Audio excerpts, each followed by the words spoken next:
Yo, what is up guys, Ghost here, welcome back to Stormgate Central. Today we have another casted game, the final quarterfinal from the Stormgate Nexus tournament. This time we have Percival here playing as the Red Vanguard, going up against Elazer as the Blue Infernals down in the bottom left. The first map is going to be Broken Crown, so a nice, easy, reliable one, I guess you could say. And straight away we see an Iron Vault here coming down for Elazer on the forefront of his third base, I guess you could say. Double Iron Vault, in fact, going there, so he's going to be going very brute heavy into this game. So yesterday we watched a game, or a series, between Luciferon and Naomi. The same matchup here, Vanguard versus Infernal, and she did the same kind of opener here. She went, Naomi did double Iron Vault, but she really couldn't hold off against Luciferon's amazing timing attack, where he basically started off by going dogs, getting out a bunch of scouts on the map with Virillion Claws, as we generally see the Vanguard doing, and then he followed that up with a really nice timed Exo push into the mid game, which Naomi really did struggle with. So let's see if Elazer is able to do any better in this particular series here. Don't forget, by the way, guys, if you want to see the rest of the games from this particular series, I've already done with the first three quarterfinals. So we saw Vortex versus Mana winning that one 3-2. We saw Parting winning 3-1 over Denver. And then, of course, as I mentioned, we saw Luciferon take a series yesterday over Naomi 3-0. This is going to be the last quarterfinal. It's a best of 5. And then we're going to be moving on to the semis, which are both going to be best of 7s as well as the final. So if you guys are enjoying these casts here, make sure you are subscribed to the channel. Plenty more of these to come in the near future, as we do see some scouts having a bit of a rough and tumble here with a couple of the fiends from Elazer. Really nice micro actually going on from both players here. One of the fiends does go down, and you do not want those scouts getting caught out by the brutes, because whilst the brutes may be slow, they do deal and dish out a fair amount of damage to those scouts. Biolab is now going down there for Percival, so we are going to see those Virillion Claws coming out of him fairly soon. The dogs are going to have to run home, though, and actually Elazer is just going to push across the map here. He is expanding behind this, so he's not super all-in, but 3 brutes here is a force to be reckoned with. Actually drops the promote there on the scouts. It's a shame you can't see it in the replays, but whenever you do see that yellow light on a Vanguard unit, that's what it is, it's promote. So these dogs do have a little bit more health, a little bit more damage that they're doing there as well. Down goes the Hexen, and Percival is going to be forced to pull some bobs here. I guess after the promote, he doesn't have the energy to get the bob overcharge. Maybe that was a bit of a mistake on his part, but actually really great play from him here. He does take down both of the brutes, or, you know, I guess Elazer must have split them at the last second there. So some fiends are now out, which is going to help contesting these dogs. And Percival looks like he may be in a bit of a trouble. Notice, by the way, Virillion Claws is still going on here. So Elazer wants to hit this kind of timing where the dogs don't have that nice upgrade out that absolutely shreds the fiends. And there are a number of bobs that have gone down here. And this is not looking too hot for Percival in game number 1 at all. I mean, what do we have for imp numbers? I mean, Elazer back home is fully saturated. He's even starting to get this natural up here. I think right now Percival is just waiting on the Virillion Claws. He doesn't want to engage more than he has to. There they go. The Virillion Claws are now done. He's repairing the scouts here as much as he can. And I think he is going to be able to hold this. Like, he is going to kill these 3 brutes here, manage to take this down. Of course, the Virillion Claws and the upgraded light damage here on the scouts, they don't do anything extra against heavy units like brutes, but they do affect the fiends that pop out of there. The effigy is now down as well, so these units are going to be keeping that white health. However, this effigy only has 5 health, so I would like to see Percival just go ahead and snipe that. Down it goes there. I think it just ran out of time. And the Elazer's actually reinforcing with additional brutes, so now I'm not so sure anymore. I think this could be big trouble for Percival. He's really got, yeah, nothing to contest this with at all. The brutes are just actually incredibly tanky. I would have probably gone ahead and he has just actually salvaged the biokinetic slab there, which is obviously going to really delay any kind of mid-game push with Exos. But I would have thought you would have seen him go for the Bob overcharge here. And I think this is going to be game, man. There's no way Percival comes back from this. He's lost way too many bombs. And Elazer is reinforcing with additional brutes here. Even if he does kill the brutes, there's no way he comes back in this game economically. What have we got here? Around 6, maybe 7 Bob workers. So, yeah, this is a pretty tough situation to be in. And I think Percival's trying to cling on as much as he can, and it looks like GG. I'm not sure why we didn't see either player leave the game there, but game number 1 is going to go to Elazer. Alright, so here we are on Lost Hope for game number 2. I'm not sure why they switched colours, by the way. Kind of confusing, but Elazer is now playing in the red and Percival's in the blue, which I feel definitely suits the races more. I don't know, I always think of the Infernals as the red colour and the Vanguard as the blue, and having them actually swap round is a little bit weird to me, so I guess they've righted that wrong there. So, let's see what they're going to do in this one. I mean, I really like the first game of a series, or I should say, I suppose the second game, really, because in game number 1, that really sets the stage for how things are going to go here, and seeing Elazer take game number 1 there so decisively with that very early timing push there, getting into Percival's base before his number of scouts and the Varillion Claws get out, and the number of scouts really starts to skyrocket, I can only assume that Elazer is going to do the same thing here as he recalls his Hexen back home there. So the question really remains, is Percival going to be able to defend this? Or, you know, maybe we are going to see Elazer make some tweaks. Obviously, Broken Crown is a map with much smaller rush distances. This map here, Lost Hope, much larger. I don't think he's actually managed to scout his opponent here. He is cross-spawn at the moment, so who knows if he's going to go for that same sort of timing attack, but it is going to be the same familiar double Iron Vault here. That doesn't necessarily mean it's going to be a timing attack, though. That is generally what Infernal players are opening against Vanguard, just to deal with those dogs, because if you go for Conclaves and you get those gaunts out, they are very susceptible to the dogs, especially once Varillion Claws do come out. But the size of the map is going to give Percival a little bit more chance to get some additional dogs out, as we do see these brutes again coming across the map. The Fiend is going to go ahead and scout Percival, and I can see from the direction of his scouts, he probably realizes already that it is cross spawns. Oh, actually, a little bit sloppy there. Elazer actually lost a Brawn, I think, a Brute rather. I think he just lost it from the creep camp. I don't think there was any dog from Percival. Maybe I missed that one there, but the expansion's actually going to go down. So is he going to continue with the same pressure? We do see the same 3 Brutes and the Hexen, a couple of Fiends there as well. And instead of actually going for the base, he's going to go and try to contest the dogs over here. Try to thin the herd and see what damage he can get done here. The creeps are sort of getting dead, but they're still aggroed onto Percival at the moment, so this definitely works in Elazer's favor. He's trying to get a nice little pick there on the Hexen with the 3 scouts down there. Pretty nice micro coming out of Percival right now. I think some of the dogs, yeah, they are getting pretty low, so he is going to be forced to micro them back. The Hexen does go down, but no real losses to speak of on either side there. Some of the scouts are going to have to go back home and lick their wounds. And, you know, Elazer loses his Hexen, which isn't great early game, because that's your only way to infest targets, especially if you've gone for double Iron Vault. Until you can get Gaunts out and you can get Plague Axes research, you're not really going to be able to infest anything. Well, unless you get, like, Nightfall Infestation or Miasma later in the game, of course, something like that. But there are a lot of brutes on the field here for Elazer, so, you know, he could really decide to turn around and walk straight into Percival's base at any moment. However, the Varillion Claws are on the way, and I think this time Percival is going to have those done before he gets in any real danger. Now, that being said, to deal with these many brutes, as we saw in that game just the other day against between Lucifer and Naomi, once you do have a sizable number of scouts, let's say maybe 15 scouts, you can deal with brutes, you can get the surround on them, and even though they're not benefiting from the extra damage against light units, they can trade relatively, you know, relatively favorably, I would say, for the dogs. When you only have, okay, yeah, he's sort of getting up to that number now, so he's at around 10, maybe 12 scouts there. So Elazer does have to be careful now with these brutes out on the map. He could get surrounded, especially if a couple of them stray away from the pack there. So he decides he's going to come back home, and here the dogs come with the perfect timing here, trying to come in and get some picks, trying to get some surrounds on the brutes, splitting some of them now going for the imps, and some of them fighting the brutes there back at the back.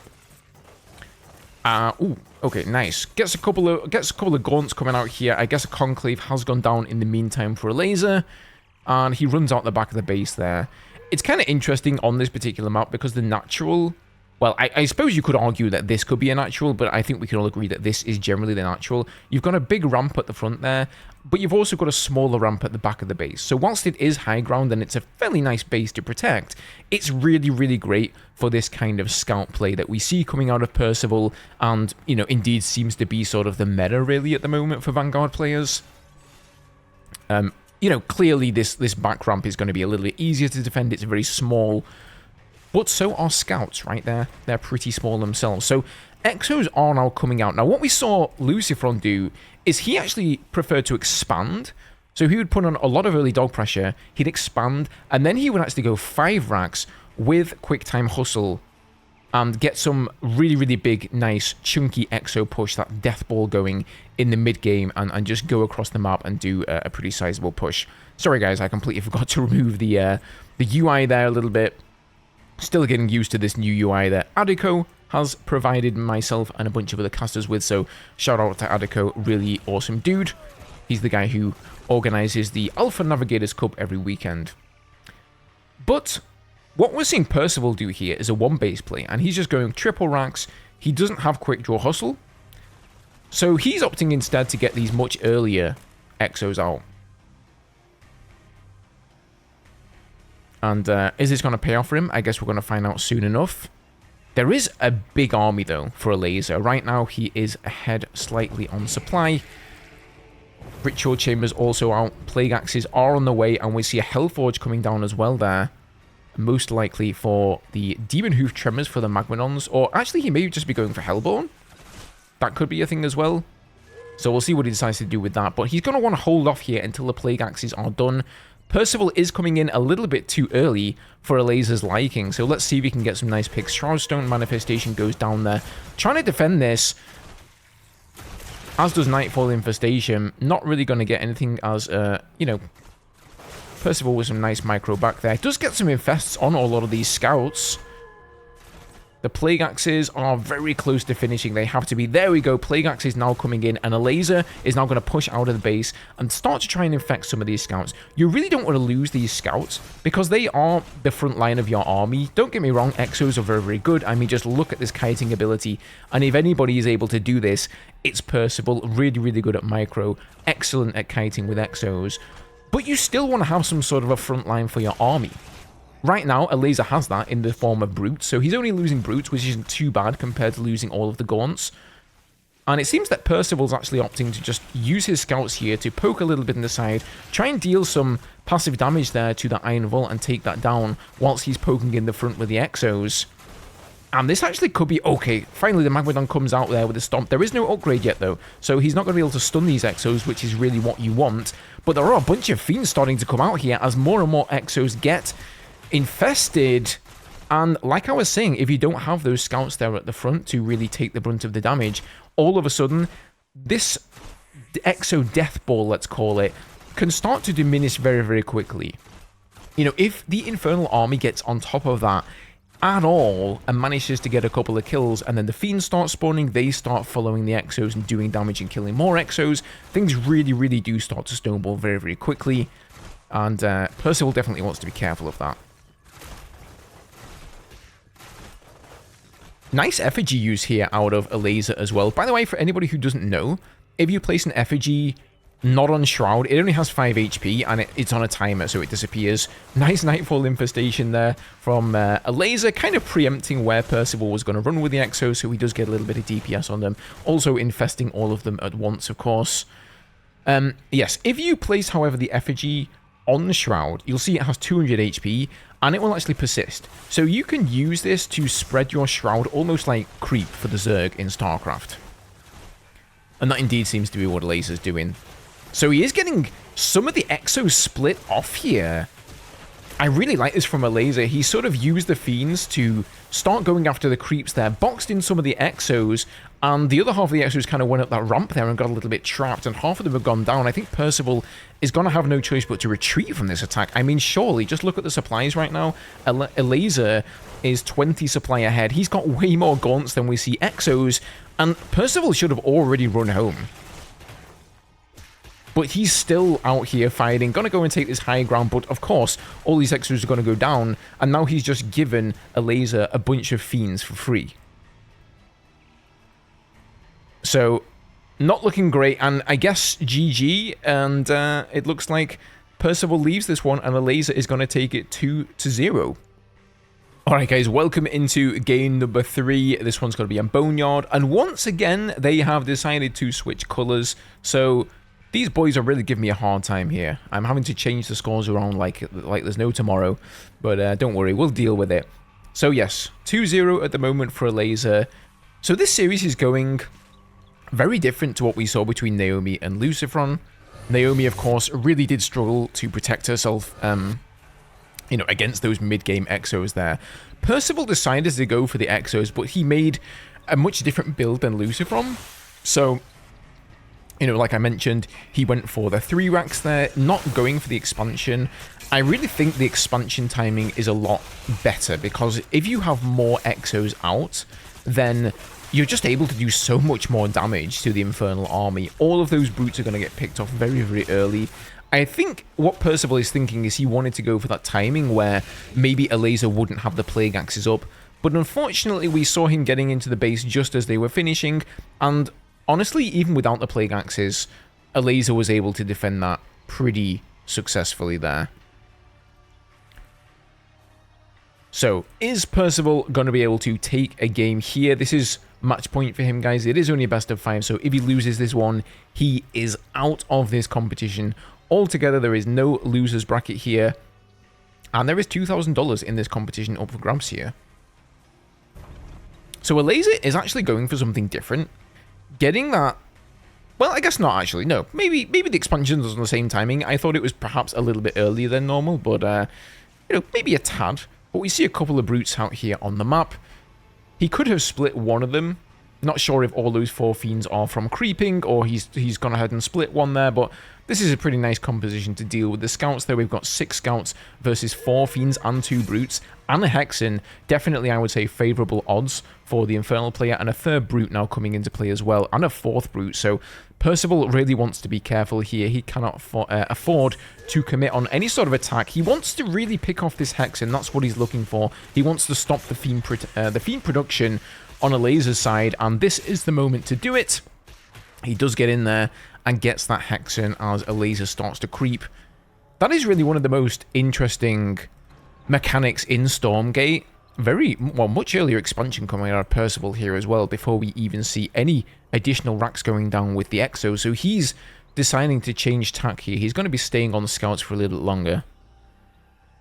But yeah, one of the interesting mechanics, I think, of Stormgate are these creep camps. The fact that you can steal the camps off of people. Whoever gets the last hit will get the resources from them. And also, you can wait until your opponent engages those creeps. So now you can see Percival doing exactly that. He waited for Elazer to do a little bit of damage there, and now he's actually going to go and steal those and get the rest of the remaining creeps. Well, actually, technically, I suppose you could say it is his camp since it's close to his base, and it was rather Elazer who was trying to steal that.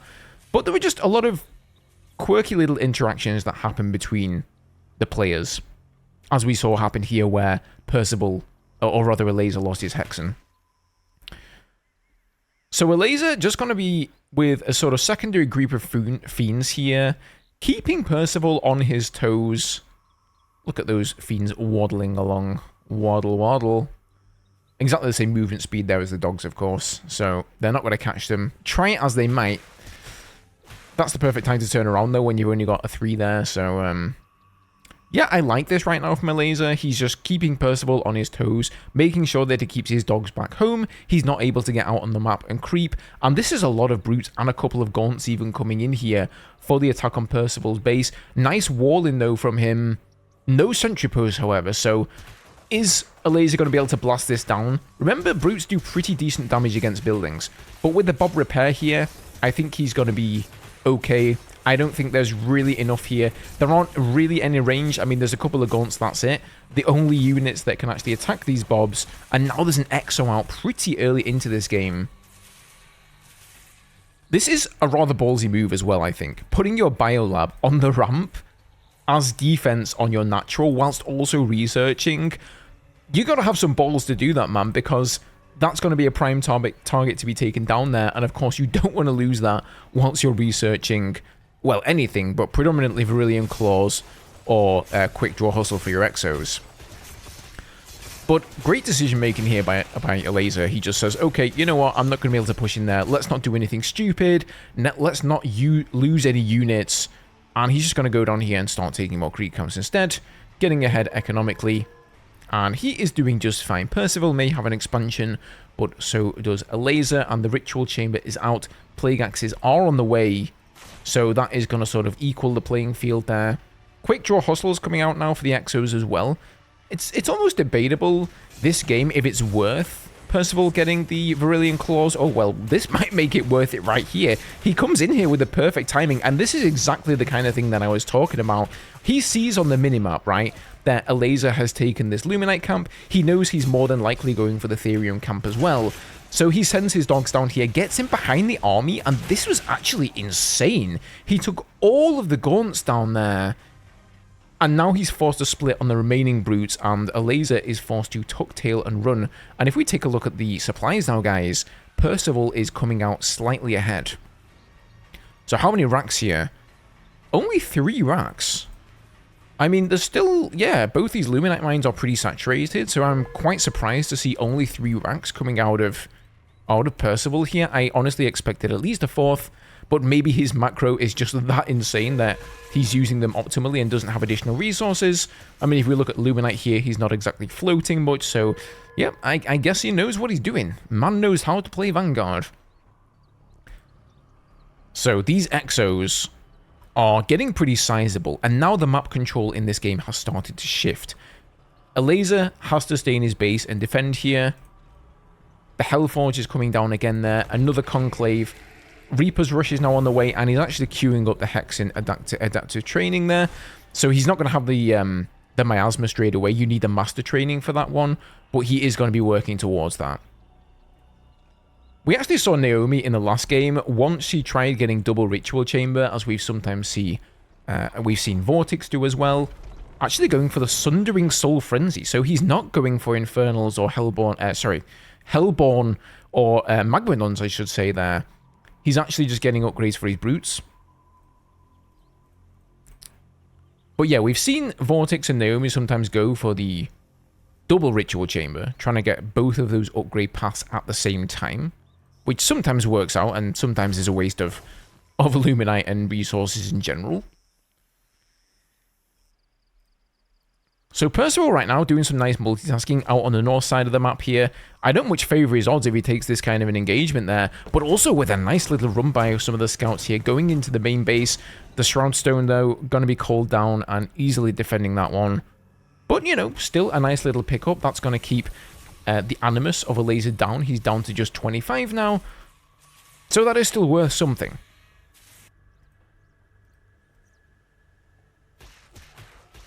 I think Percival should easily be able to take this, yeah, continuing to get more map control as this game does go on.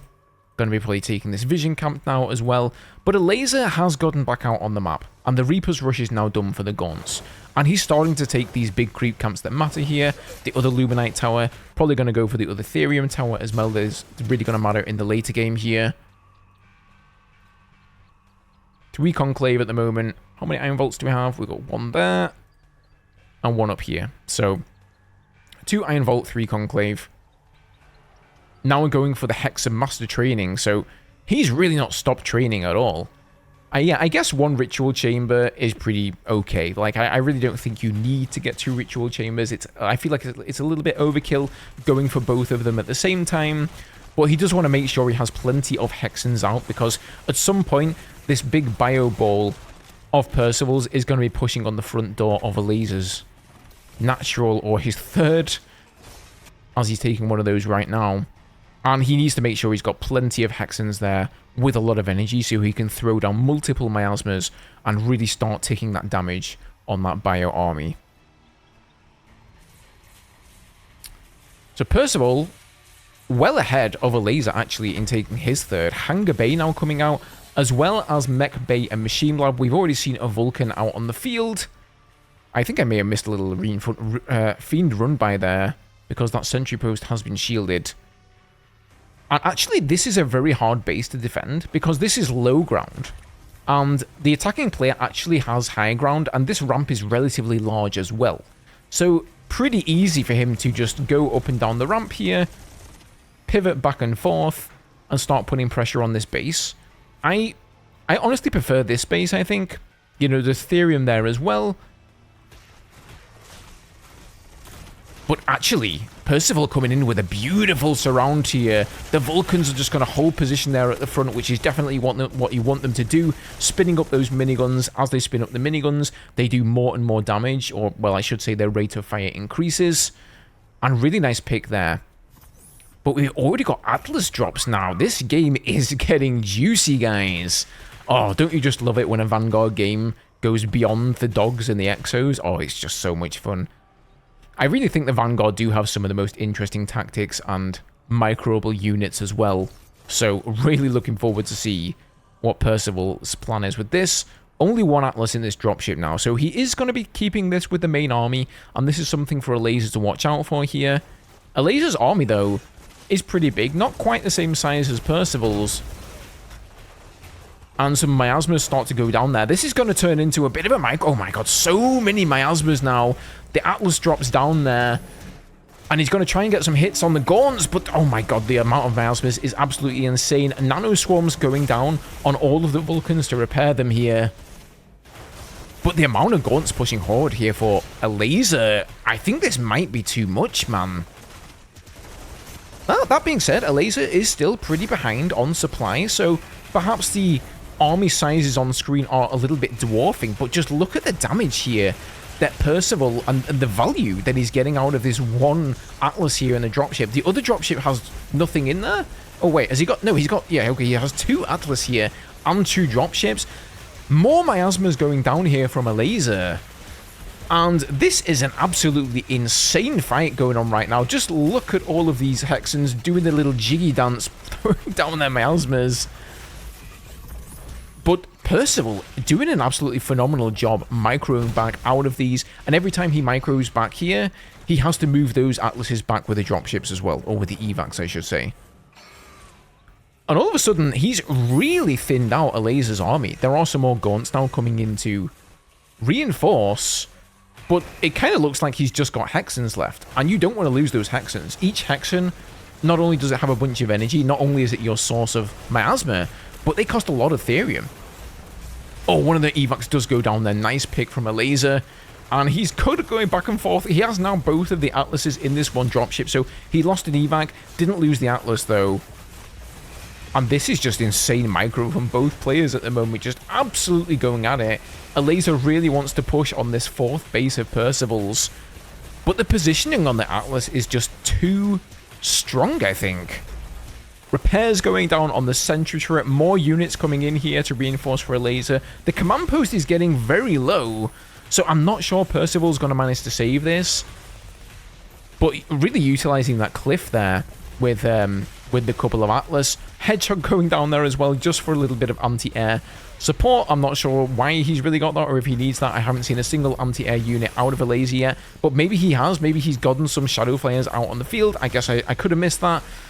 Moving the Atlases up on the high ground here, and actually, Percival, I think, is just about managing to save this base.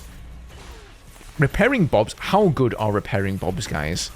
Now they just sat there repairing these Atlases, and this position is insanely strong for Percival. Once again, going for that high ground expansion. This is why these kind of... I was just saying that before, right? How much easier this expansion is to defend than this one. If he was attacking this expansion, I think he would have lost that. It's only because of that high ground that he was really actually able to utilize that in some ways against Elazer because he had that small ramp to go down, and now he's utilizing it for himself.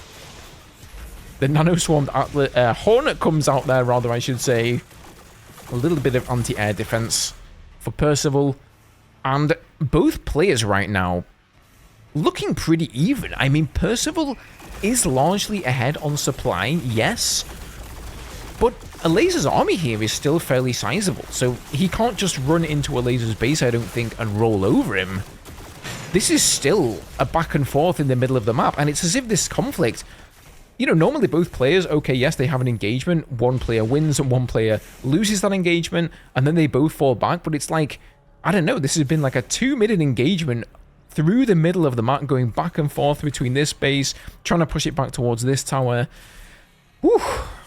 This is getting intense, guys. And finally, things have started to cool down a little bit. So Elazer, gonna go ahead and take his 4th. He must be hurting right now. He really needed to kill this 4th, because this is so much earlier. I mean, this shrine here, it's still constructing. So not killing this 4th base of Percival's has gotta be a major pain in the arse for Elazer. And this game is only going to get worse. Once the Vanguard player starts getting out these high-tech units, once you start getting Atlases out, look at the army composition here. There are medics, or medtechs rather, with Nano Swarm available. There are Vulcans. There are evacs. There are Hornets. There's pretty much everything except helicarriers. And believe you me, helicarriers are going to be the next step. And Percival's now going to be starting to put some very big pressure, and I really like this from him. Going for the easier to attack base, especially if you have Atlases, utilizing the high ground. This is just so hard to defend, and I think Elazer knows this. He says, yeah, there's no way I am going to get to push up this ramp here into those Atlases and defend this attack. Actually tries to remake the shrine though there. I think that's a little bit too ballsy there. There's no way that's going to happen right now. Miasma's going down, and actually some of Percival's army is getting caught out on the low ground. Some of the high ground army is now forced to fall back. And I think Percival is probably going to end up losing this, although in saying that, Elazer only has Hexens. Like, there's nothing else here. There's a couple of brutes funneling in. And oh my, look at the supply drop for Elazer. 170 supply to 60. And GG, Elazer taps out. And Percival coming back here, making it 2-1 for Elazer. So next up, guys, Secluded Grove. This always seems to be one of the later maps in the pool at the moment. I'm not sure on the actual map selection process for this tournament, if they vetoed maps or there was just a certain specific order. So maybe that's the case. But man, oh man, what a game that was. That was really fun to see a lot of that high-tech unit stuff coming out of Percival there. Like I say, man, I think when you get those sorts of games in Stormgate, they are an incredible amount of fun to watch, and to cast, and of course to play. So, everybody winning here. And who knows, maybe we're going to see something similar for game number 4. Now, Elazer is doing the same thing here, going for that double Iron Vault. Question is he going to put on any early pressure? I think he really... The difference, of course, between games number 1, 2, and 3 is that in 1 and 2, Percival went for, like, the one-base stuff, right? He went for those scouts, then he went on to Exos, trying to make it work on one base, whereas in game number 3, he actually got a much, much quicker expansion out, which allowed him to tech up. That wall-in, if you remember, he walled in there on the ramp, really allowed him to defend very decisively against Elazer's push that he so obviously likes to throw in the early game. But this map is very different.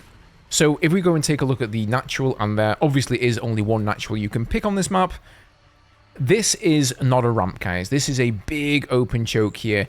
And then there's also a secondary entrance, and even if you go around that way, there is going to be a third entrance into the base. So Percival is not going to be able to take this super early expansion, at least not in the same decisive manner that he did in the other game.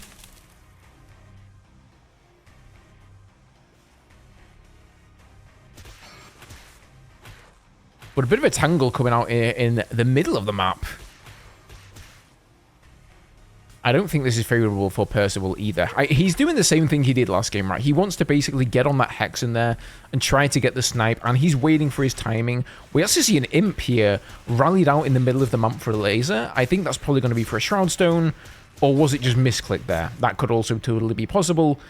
But Percival is trying to get some sort of a pick there, but Elazer this time, he's not going to fall for it. He's not going to go for the creep camp. And I'm just trying to see what happened to the Hexen there. I think it went down.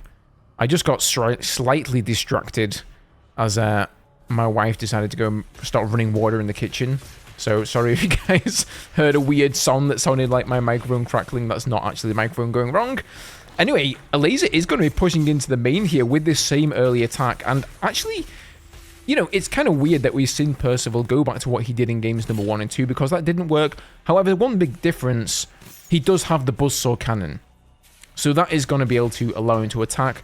But Elazer putting down a Shroud Stone right on the edge of the base. And he's kind of just going to fall back on this, try to defend this as much as he can. Once this is up, he's going to start putting pressure on this barracks here and on the biolab. And this is actually looking pretty bad for Percival. There is an Exo out now, going to take up residence inside of that sentry post. And all of the splits coming down on the brutes there. A bunch of fiends now coming out. Bob Overcharge goes down as well, though, to defend. So I don't think these fiends are going to get any picks on the bobs. And the sentry post actually falls. And now Shroudstone Manifestation. Oh, this was actually such a smart move. He puts down the Shroudstone there, flooding his base with the Shroud, and then he can put Shroudstone Manifestation down. Super, super smart move there. That Shroudstone is going to fall, but I think Percival, he's had to sacrifice a couple of bobs for this. The Bob Overcharge, you know, it lasts a decent amount of time here.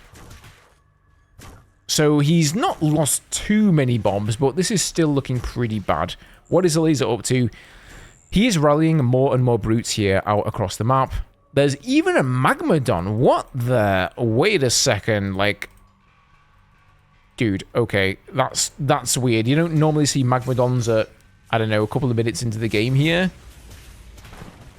And Percival is looking very reminiscent of game number 1 here. This is not looking great for him at all. He's hanging on by a shred. And now there's a Magmadon going to be walking up here into his base momentarily. It's plodding its way across Secluded Grove ever so slowly. There's a second Rax coming down here for Percival, and he's actually trying to get out Exos, but I think maybe Lancers would be more the play. I don't think Exos, unless you've got some sort of a front line, are really going to be able to do anything against this. I suppose you could use the Bobs as the front line, as we see him doing here, trying to repair those scouts. But here comes the Maggie. And Percival must just be thinking, where the hell did this come from so early in this game? I really like this from Elazer, though. Instead of expanding behind this, he thinks, you know what? I am 2 games up here. I only need this game to win. So I'm just going to go 1 base, and we're just going to go all in with this, pounding away here on the Bobs, getting some damage on them. I don't think Percival, no, he does not have enough energy here for the Bob Overcharge, so this is it for him. He can only rely on repairs. He's got a couple of scouts out here. He's got another Exo coming out, but he's completely starved of resources now because he's not mining at all. And this is going to be game, man. There is just no way, I don't think, that Percival can come back from this. He's going to lose Bobs. He's starting to mine a little bit there with, like, what has he got? 4 or 5 Bobs left. But I just don't think that's really going to be enough to hold on. And I think he's really just playing this one out for the sake of it, clinging on for dear life, hoping to take this series as far as he can, but this is pretty dire here. I love the fact that he placed down this effigy as well. Again, placing it on Shroud that's already there means that the effigy is going to persist until, of course, it gets killed. And all of the Bobs are gone down here. So, this is GG, guys. I don't think Percival has called GG. I don't know why, but there we go. Finally, he's left the game, and Elazer is going to be moving on to the semi-final, taking this series 3-1. So guys, hope you enjoyed the cast here on the channel. If you did, don't forget to hit that subscribe button. I am going to be bringing you guys the semi-finals and then the finals in the next coming days. So make sure you've done that, if not already. Thank you guys for watching, as always. Have a good one, and I'll see you guys in the next video.